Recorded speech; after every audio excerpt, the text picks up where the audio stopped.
एक संघ तिथे आलेला असतो आणि हे रुक्मिणीला कळतं आणि कृष्णालाही कळतं।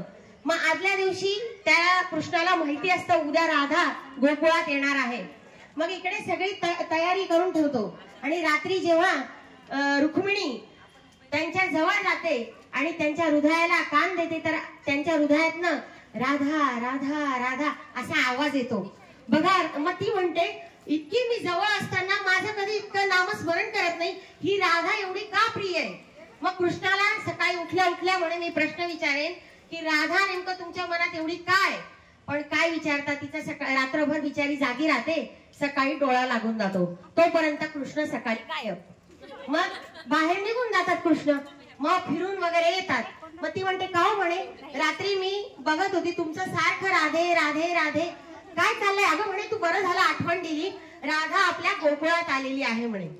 मग आपल्याला बघ म्हणे तिची सवय आहे रोज सकाळी दूध प्यायची।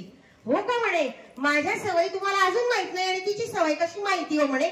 मग ते काय म्हणतात ते कृष्ण तिला तू गरम उकळतं छान दूध कर, ते गार झालं की तिला पाजायला पाठव म्हणे, ते तिला सवय म्हणे पिण्याची, ती आता आपली पाहुणी म्हणे या गावातली।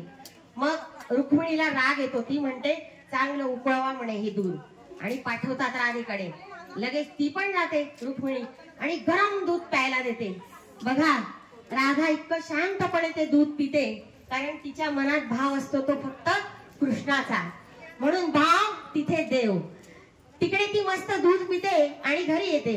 मग सगळं त्यांना रुक्मिणीला सारखी चिंता पडते, आपण इतकं कडक दूध दिलं आणि ते आपण दिलंय त्या राधेला, अजून कसं काय निरोप येत नाही की हिला काही त्रास झाला किंवा हिला वेदना झाल्या। आणि रात्री जेव्हा कृष्ण पहोडलेले असतात आणि रुक्मिणी पाय दाबायला जाते तर कृष्णाच्या पायाला अगदी मोठे मोठे फोड हे आलेले ती बघते।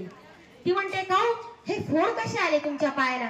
मला तू एक सांग म्हणे, तू सकाळी राधेला जे दूध पाठवलं ते कसं होतं? मग तिला एकदम ओशाळल्यासारखं होतं की अरे मी जे दूध पाठवलं ते खूप उकळलेलं होतं, तर ते दूध कसं मिळालं असेल ते तिला तो वेदना झाल्या नाही पण माझ्या कृष्णाला फोड आले। अक्षरशः रुक्मिणी रडू लागली आणि तिचे आसू पश्चातापाचे त्यांच्या पदकमलांवर पडतात आणि त्यांचे ते फोड नाहीसे होतात।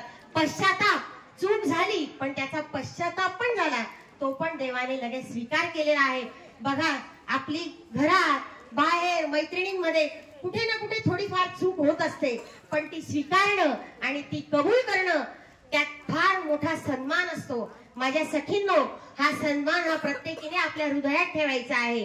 कमी जास्त कडू गोड आंबट तिखट ही सगळी चव असल्याशिवाय जीवनाला खरोखरच अर्थच नाही, असंच मला वाटतं। ही छोटीशी गोष्ट मी तुमच्या पुढे सादर केली, ती तुम्ही गोड मानली त्याबद्दल धन्यवाद।